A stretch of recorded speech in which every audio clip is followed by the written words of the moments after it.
जेव्हा तुम्ही तुमच्या ब्रोकरवर एका म्युच्युअल फंडचं नाव सर्च करतात, तेव्हा त्याच नावाने 4 म्युच्युअल फंड्स येतात. त्यांचे अर्थ आणि तुमच्यासाठी कुठला बरोबर आहे ते मी आज तुम्हाला सांगणार आहे. तर आपण एका म्युच्युअल फंडचं उदाहरण घेऊ. Nippon India large cap direct growth fund. यात निपॉन इंडिया एएमसी आहे, म्हणजे ॲसेट मॅनेजमेंट कंपनी, जी तुमचे फंड्स मॅनेज करणार आहे. या जागी दुसऱ्या एएमसीचं नाव जसं काय एचडीएफसी, मोतीलाल ओसवाल, एसबीआय यासारख्या कंपनीचे नाव येऊ शकतात. लार्ज कॅप फंड ही तुमची फंड कॅटेगरी आहे, म्हणजे जिथे तुमचा मॅक्सिमम इन्व्हेस्टमेंट जाणार आहे.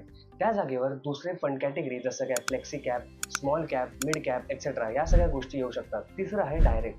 यामध्ये तुम्ही आणि तुमच्या एएमसी मध्ये कुठला ब्रोकर नसतो, म्हणजे अर्थात तुमचा जो एक्सपेन्स रेशो आहे तो कमी असतो. त्या जागी रेग्युलर असू शकतो, म्हणजे तुमच्या आणि तुमच्या एएमसी मध्ये एक ब्रोकर असतो जो स्वतःचा काही ब्रोकरेज काढून घेतो. त्यामुळे तुमचा एक्सपेन्स रेशो वाढू शकतो. त्यामुळे डायरेक्ट हे तुम्हाला हायली रिकमेंडेड असतं.